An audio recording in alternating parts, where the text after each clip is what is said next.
Unia, yeni kuma awa chani so ha AG politics abani. Unia, ken ofori ata.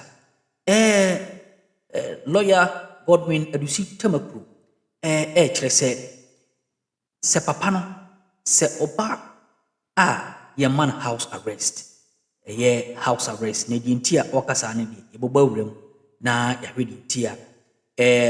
Yemfani kwa fiasi ni bom house arrest ena waka mwasem. Na wachere se untimi fa oman ajapade enye de ope at the end of the day osole akotra obi man so se akodi green card ewo ho a ene wo lawyers kra no omu ebo de ejeso na ososuja e de eguni chima ehun be hia se wo hu de ekọ ni de ba yemu wansim ni bra lawyer si Tamakloe ajemre na prove into this matter. Court.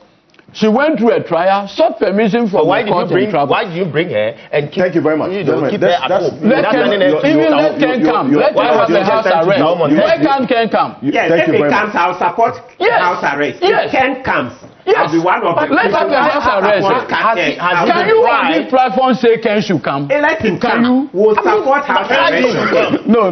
He's saying the thing to Ken. Where you coming? We need not to have selectiveness. Where there's selectiveness? No, selectiveness is where you come into government, you use nolle prosequa to exonerate people, and you come and sit here and talk about conscience. Okay, do you have that conscience? Conversation, but like I always want to find out, and my two learned seniors here, can you legislate against idiocy? No. But you can try. No. You can try. Okay. Because you see, the reason why I asked this first issue or question is that, you see, ultimately what you are faced with is a personal conviction. You see, there are things that at the level of the individual he must do. You see, you cannot wear white to parliament, wear white to church, quote several scriptures, become the principal, holder of the public purse, right?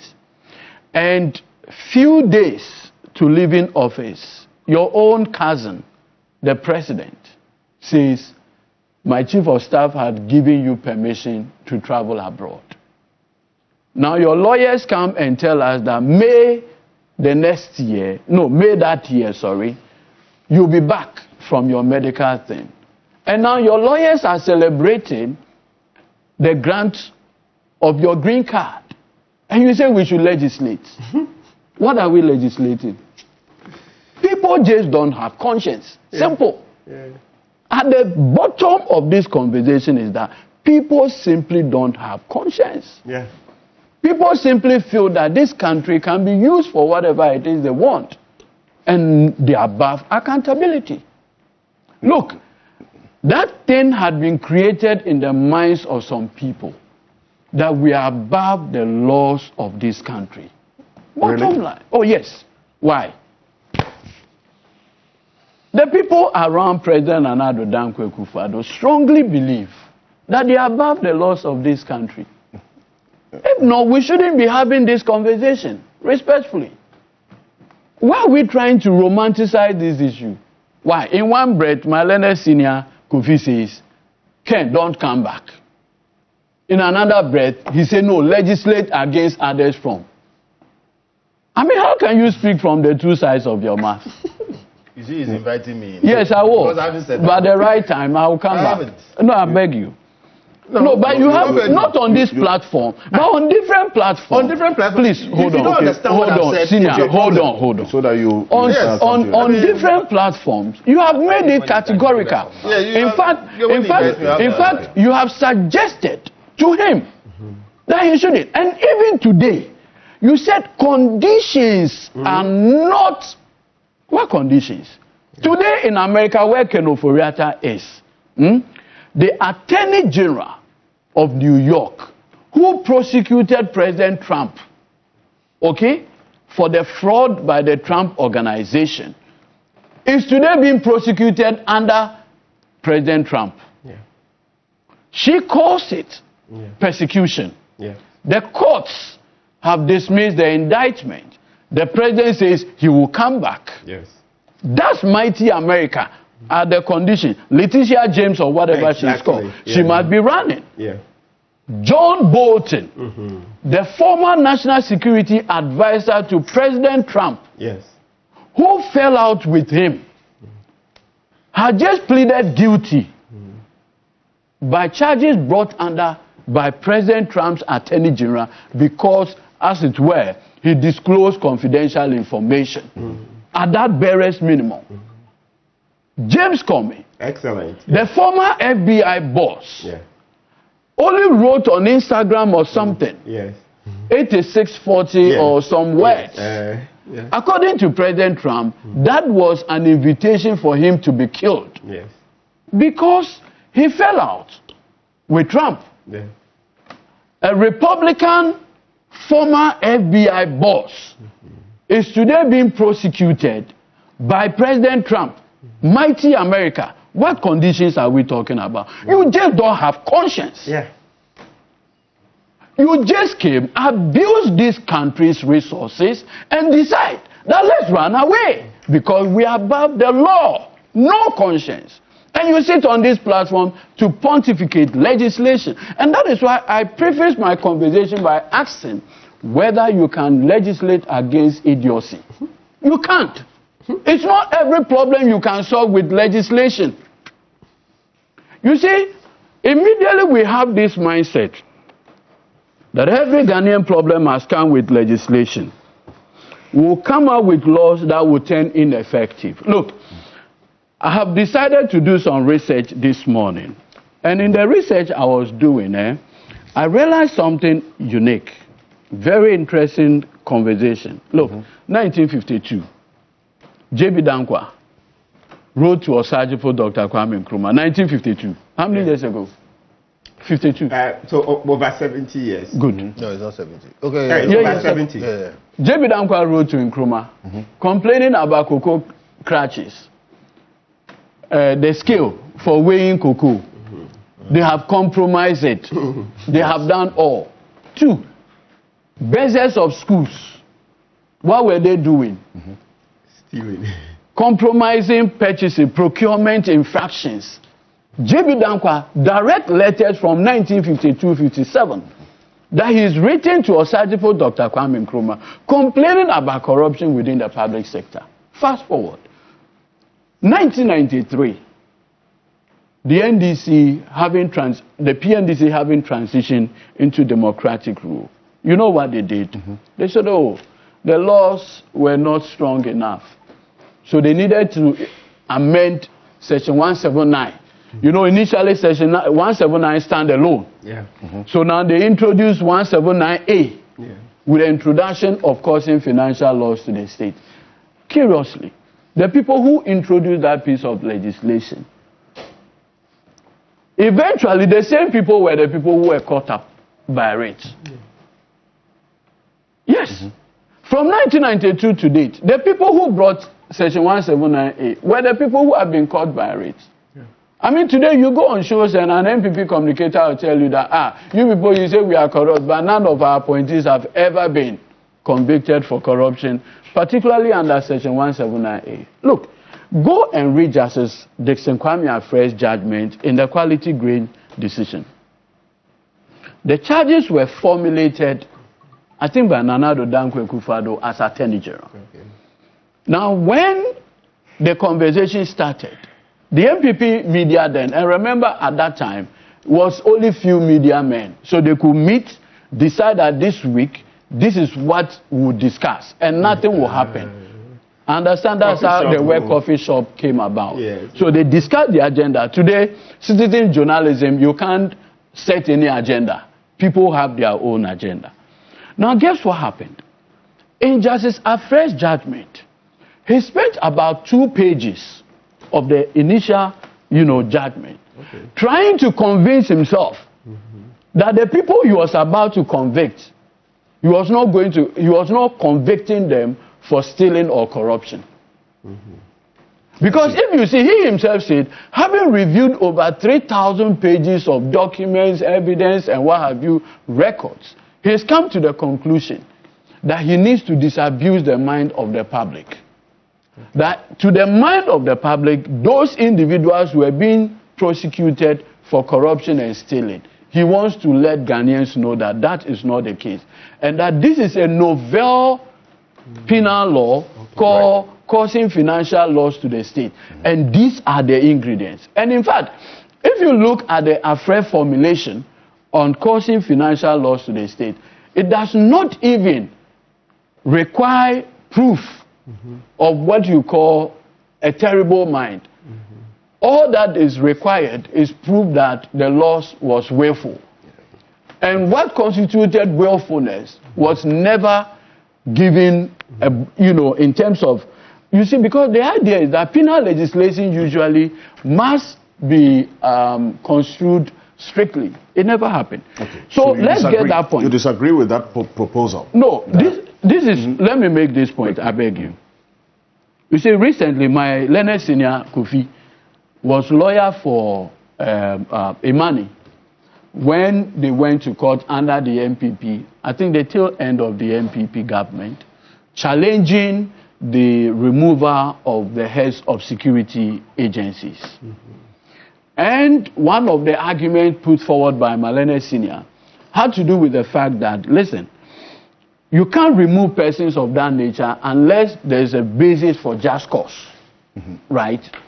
Now, if you read the reasoning of my Lord Justice Gawu with the concurring opinion by Justice Akabuafo, they claim, they made the point very clear that this just cause provision is restricted to certain category of officers.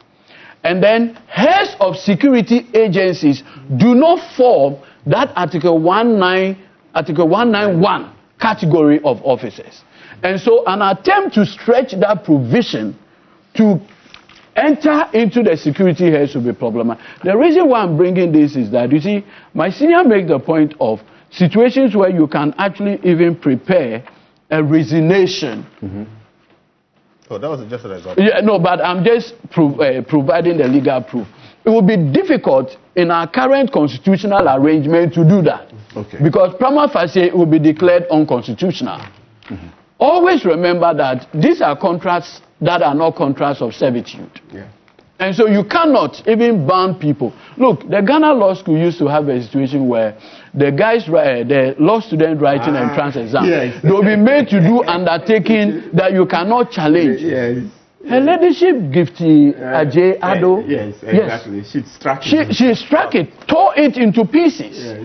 So such pieces of legislation always come with that problem. Then the question of judicial activism. What judges have been trying to do over the period to help also with this conversation on corruption and others. Look, I remember Mabe and Johnson. When Mabe and Johnson happened, Šhǒcǩ decided to probe government official, former government official. One of the private persons raised a legal challenge to Šhǒcǩ jurisdiction and said, look, the jurisdiction of Šhǒcǩ is limited to public officials. And to the extent that he is a private individual, Šhǒcǩ's jurisdiction does not extend to him. Go and read the brilliant reasoning of Her Ladyship Georgina Wood. She said, look, if the very ethos of the 1992 Constitution is founded on probity, accountability, and transparency, and social justice, an attempt to insulate a private individual from the ambit of Šhǒcǩ jurisdiction would defeat the very purpose of the Constitution. Because then public officials will connive with private people. And immediately there's an issue. The private person will say, no, I'm not part of Šhǒcǩ jurisdiction. Only the public people. Yeah. So brilliantly the court has intervened. Again, Occupy Ghana. Yeah. Even when there was a May, the court construed that May to be sharp for the purposes of allowing disallowance and such. But you see, my brother here, he brought one of the proponents of surcharge and disallowance when they went to court. Ask him. 8 solid years.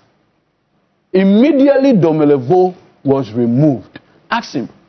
if he ever traced one surcharge or disallowance by the Auditor General. That's the problem. No, please, Senior, calm down. No, I'm answering you. No, I am giving you why legislation doesn't solve this problem if the leadership does not demonstrate that will. When civil society groups challenge the removal of Mr. Domelevo, the Attorney General at that time said what the president did was lawful. The Supreme Court eventually disagreed with him and said, and the Supreme Court said, look, we disagree. So I strongly believe that, look, we can have a way around it. What is required is leadership. President Mahama that I know, the President Mahama that I know, he will not even allow you the opportunity to say you are running away. Okay. No. Because you see, let us not bury our heads with respect in the sand and pretend that this thing was not well orchestrated. It was planned, thought through, executed to perfection. Everything that is happening today, the MPP as a political group realizing that Ken Ofori-Atta was an integral part. A man who could not be removed by 94 MP. Were you among the MPs who signed Miracle? You finished. No, I'm just by way of public information. Once it's mentioned, I think I can come. Yeah, you can. I'm surprised. Please, I'm coming. I'm coming.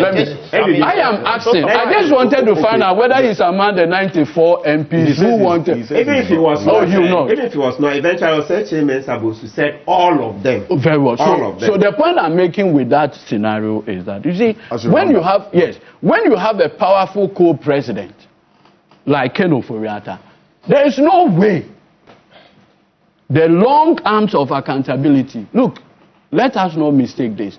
Ken is the only finance minister to have run away from accountability since 1992. Richard Kampepra stood and he was here throughout. I mean, just to push for. Victor Solomon was in this country throughout. Forgetting Setepe was. What is the issue? You are so fascinated about. At least Sedi was in. The integrity of this country and the corpus of this country.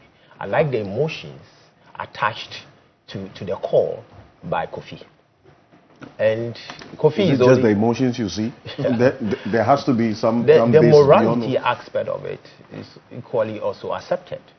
But we need to consider other aspects of the law in terms of human rights, abuse, and all kinds of restrictions. In the federal law of the United States of America, they call it USC 207.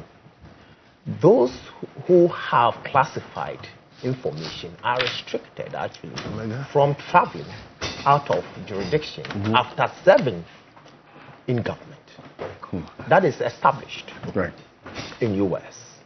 In other jurisdictions, you will also equally have situations of that nature that you would need to kind of stay if you are perceived or charged for involving in certain illegal activities. And it pertains. We in some of the Tim Koso channel, so I'm not so dear bread. I send it so bad in the